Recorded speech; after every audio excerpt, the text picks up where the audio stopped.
ಯಾವ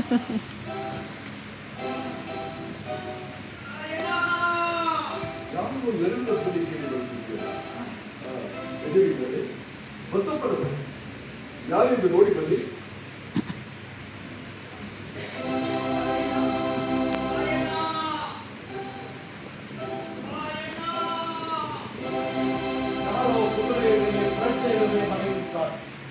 ಯಾರೆಂದು ನೋಡಿಕೊಳ್ಳೋಣ ಬನ್ನಿ.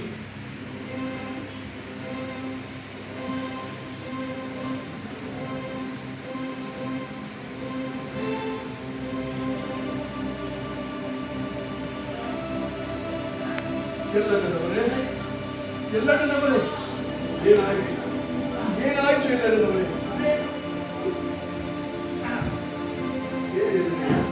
ಏನಾಯಿತು? ಯಾರಿಂದ ನಿಮಗೆ ಈ ದುರ್ವಸ್ಥೆ ಉಂಟಾಯಿತು? ಬೇಗ ಹೇಳಿ.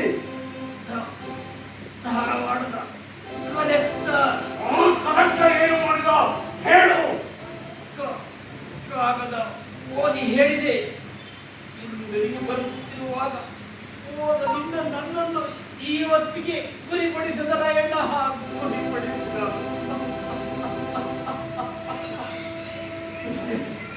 ರಾಯಣ್ಣ ಅವರು ಮೋಸದಿಂದ ಏನು ಬೇಕಾದರೂ ಮಾಡಬಲ್ಲರು. ಆದರೆ ನೀವು ನೀವು ರಾಯಣ್ಣ ಎತ್ತರ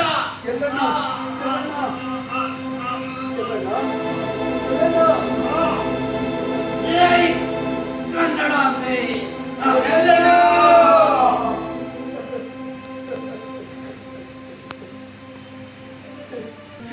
ಮೋಸವೇನೆಂಬುದನ್ನೇ ಕಾಣದ ಈ ನನ್ನ ಪಾಪಿ ಕಣ್ಗಳಿಗೆ ನೋಡಬಾರದ ದೃಶ್ಯವೇ ಕಾಣುತ್ತಿದೆ.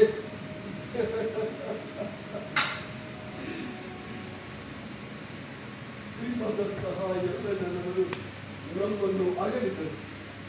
ತಾಯಿ ಚೆನ್ನಮ್ಮನವರು ಎಡಮುರಿದ ಹಾವಿನಂತೆ ಪಂಜರದ ಗಿಳಿಯಂತೆ ಸೆರೆಮನೆ ಸೇರಿದರು.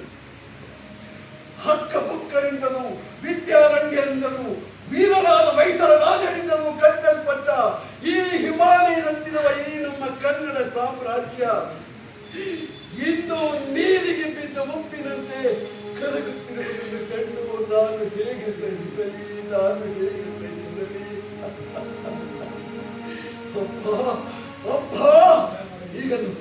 ಈಗಲೂ ಅದನ್ನು ನೆನೆಸಿಕೊಂಡರೆ ನನ್ನ ಮೈ ರೋಮಾಂಚನವಾಗುತ್ತಿರುವುದು. ಬಸಪ್ಪನವರೇ, ಗಜವೀರನೇ, ಎದ್ದೇಳಿ. ಈಗಲೇ ಆ ಧಾರವಾಡದ ಕಲೆಕ್ಟರ್ನನ್ನು ಹಿಡಿದು ಅವನನ್ನು ತುಂಡರಿಸಿ ಅವನ ಮುಂಡೆಗಳನ್ನು ಭಿನ್ನ ಭಿನ್ನವಾಗಿ ಕತ್ತರಿಸಿಬಿಟ್ಟೆ. ಅವನಿಗೆ ಈ ನಾಡಣ್ಣನ ಕೈಚಾಟವೇನೆಂಬುದನ್ನು ಚೆನ್ನಾಗಿ ತೋರಿಸುತ್ತೇನೆ. ಈಗ ಬರಮಾಡಬೇಡಿ, ನಡೆಯಿರಿ, ಮಣ್ಣುಗೆರಿ.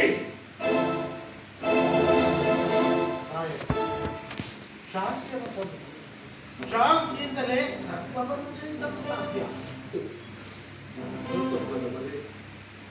ಶಾಂತಿ ಧರ್ಮಗಳು ತ್ರೇತಾಯುಗದಲ್ಲಿ ಮುಗಿದು ಹೋಯಿತು. ಬಸಪ್ಪನವರೇ, ಧರ್ಮ ಶಾಂತಿಗೆ ಬೆಲೆ ಕೊಟ್ಟ ದ್ರೌಪದಿಗೆ ಏನಾಯಿತು?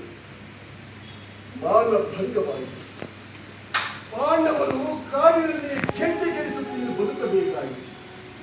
ಅಲ್ಲಿಗೂ ಕುರುಕ್ಷೇತ್ರ ತಪ್ಪಲಿಲ್ಲ. ಕೊನೆಗೂ ರಕ್ತದ ಕಾಲನೆ ಹಾರಿದ ನಂತರವೇ ಶಾಂತಿ ನೆಲೆಸಿತು. ಗೋಹತ್ಯೆಯನ್ನು ಮಾಡಿದವರು ರಾಜ್ಯವನ್ನು ನೀಗಿದರು. ಗೋಹತ್ಯೆಯನ್ನು ಮಾಡಿದವರು ರಾಜ್ಯವನ್ನಾಡಿದರು. ಅಯ್ಯೋ ಬಸಪ್ಪನವರೇ, ಗಜವೀರರೇ, ನಿಮ್ಮ ಶಾಂತಿ ಧರ್ಮಗಳನ್ನು ಕೆಲಕಾಲ ಮೂಲೆ ಗೊತ್ತಿರಿ. ಇಂದಿನ ಈ ನಮ್ಮ ಕಣ್ಣೀರೇ ಮುಂದಿನವರ ಜೀವನದ ಪನ್ನೀರಾಗಲಿ.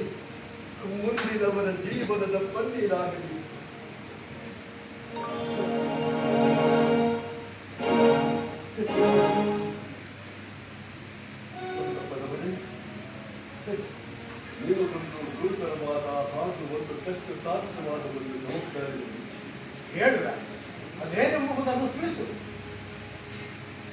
ಈ ನಮ್ಮ ಎಲ್ಲ ಜನರ ಶ್ರಮವನ್ನು ಯಾರ ವೈರಿಗಳ ಕಣ್ಣಿಗೂ ಗೋಚರಿಸದಂತೆ ಇವರನ್ನು ತೆಗೆದುಕೊಂಡು ಹೋಗಿ ಇವರ ಹಾಗೆ ಮಾಡುವುದು. ನಿಮಗೊಂದು ಗುರುತರವಾದ ಕಾರ್ಯವನ್ನು ನಿರ್ವಹಿಸಲು ಈ ನನ್ನ ಶರೀರ ಈ ದೇಶ ಸೇವೆಗಾಗಿಯೇ ಉಳಿಪಾಗಿರುವುದು. ಅದೇನು ಹೇಳುವರಾಯಣ್ಣ? ಗಜವೀರರೇ, ಶಿವಲಿಂಗ ಮಲ್ಲಸಜ್ಜ ಪ್ರಭುಗಳನ್ನು ನೀವು ಜೋಪಾನವಾಗಿ ಕರೆದುಕೊಂಡು ಹೋಗಿ ಯಾರ ಕಣ್ಣಿಗೂ ಬೀಳದಂತೆ ಬೈಲ ಹೋಗಲಕ್ಕೆ ಹೋಗಿ ನಮ್ಮ ಅತ್ತೆಯವರವನ್ನು ಬಿಟ್ಟು ಸಂಜೆಯ ವೇಳೆಗೆ ಸಂಪಂಗಾವಿಗೆ ಬನ್ನಿ. ಇಂದು ಕುರಿಗಳನ್ನು ಬಲಿ ಕೊಡುವಂತೆ ಕೆಂಪು ಮೂತಿಯ ಕೋಳಿಗೆಗಳನ್ನು ಅಲ್ಲಿಯೇ ಬಲಿ ಕೊಡುತ್ತೇನೆ. ಇಂದಿನಿಂದ ನಮ್ಮ ಕಾರ್ಯ ಮೆಚ್ಚಿನಂತೆ ಸಾಗಬೇಕು.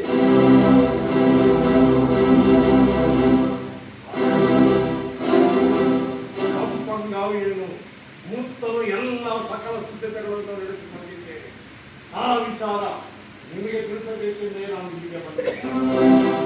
ಆದರೆ ಇಂದಿನ ದೃಶ್ಯವನ್ನು ಕಂಡಾಗ ನನ್ನ ನಾಲಿಗೆಯೇ ಹೊರಡಲಿಲ್ಲ. ಸಂಪಂಗಾವಿಯ ಸುತ್ತಲೂ ಸೈನಿಕರೆಲ್ಲ ಈ ಸಂಜೆಯೇ ಕಾಡಿನಲ್ಲಿ ಸಿದ್ಧವಾಗಿ ನಿಂತಿದ್ದಾರೆ. ತಾಳವಾಡಿ ಬಳವಾಡಿಯ ಮಂದಿಯು ಕೂಡ ನಮಗೆ ಸಹಾಯವನ್ನು ಮಾಡುತ್ತಿದ್ದಾರೆ. ಇಂದು ಈ ರಾತ್ರಿ ಜಯ ನಮಗೆ ಸಿದ್ಧ. ಗಜವೀರರು, ಇಂದು ಸಕಲ ಸಿದ್ಧತೆಯನ್ನು ನನಗಿಂತ ಮೊದಲೇ ತ್ವರಿತವಾಗಿ ಮಾಡಿ ಮುಗಿಸಿದೆ. ಎಲ್ಲರೇ, ನೀವು ಮಾಡಿದ ಉಪಕಾರಕ್ಕೆ ನಾವು ಚಿರರು. ನೀವು ಮಾಡಿದ ಉಪಕಾರವನ್ನು ಪ್ರತಿ ಉಪಕಾರವೆಂದರೆ ಯಾರು ನಿಮ್ಮನ್ನು ಈ ಅವಸ್ಥೆಗೆ ತಂದುಕೊಟ್ಟಿದ್ದರೋ ಅವರ ಗುಂಡೆಗಳನ್ನು ಚಂಡಾಡಿ ನಿಮ್ಮ ಪಾದದ ಮೇಲೆ ತಂದು ಕೇಳುತ್ತೇನೆ. ಇದು ಸತ್ಯ. ಹೊಂಚು ಹಾಕಿ ಸಂಚು ಮಾಡಿ ವಂಚನೆಯಿಂದ ನಮ್ಮ ರಾಜ್ಯವನ್ನು ಗಮನಿಸಲು ನಡೆಯುತ್ತಿರುವ ಬ್ರಿಟಿಷರೇ, ಯಾವ ವಂಶವೃಕ್ಷ ಇಂದು ನಿಮ್ಮ ನಿರ್ನಾಮಕ್ಕೆ ಸಿಕ್ಕಿ ದ್ರೋಹವಾಯಿತು ಎಂದು ತಿಳಿದಿರುವಿರೋ ಅದೇ ಮಹಾ ವಂಶವೃಕ್ಷವಿಂದು ಮತ್ತೆ ಚಿಗುರಿ ತಲೆ ಎತ್ತಿ ನಿಂತಿದೆ. ಬ್ರಿಟಿಷರ ಸೊಲ್ಲಡಗಿಸಿ ನಮ್ಮ ನೆಲದಿಂದ ಬಡಿದೋಡಿಸಿ ಕಿತ್ತೂರಿಗೆ ಮತ್ತೆ ನನ್ನಿ ಧ್ವಜವನ್ನು ಹಾರಿಸುವ ಮುಹೂರ್ತ ಹತ್ತಿರವಾಗುತ್ತಿದೆ. ಕನ್ನಡಿಗರ ಪೌರುಷ, ಕನ್ನಡಿಗರ ಸಾಹಸ, ಕನ್ನಡಿಗರ ಸ್ವಾಭಿಮಾನ ನಿಮ್ಮಂತಹ ಕೋಟಿ ಬ್ರಿಟಿಷರ ಬಂಧನದಿಂದ ಅರಿಯಲಾಗದು ಎಂಬ ಸತ್ಯವನ್ನ ಪ್ರತ್ಯಕ್ಷ ಪ್ರಮಾಣ ಮಾಡಿ ತೋರಿಸುತ್ತೇನೆ. ಇದೇ ನನ್ನ ಗುರಿ, ಇದೇ ನನ್ನ ಮಂತ್ರ, ಇದೇ ನನ್ನ ಪ್ರತಿಜ್ಞೆ.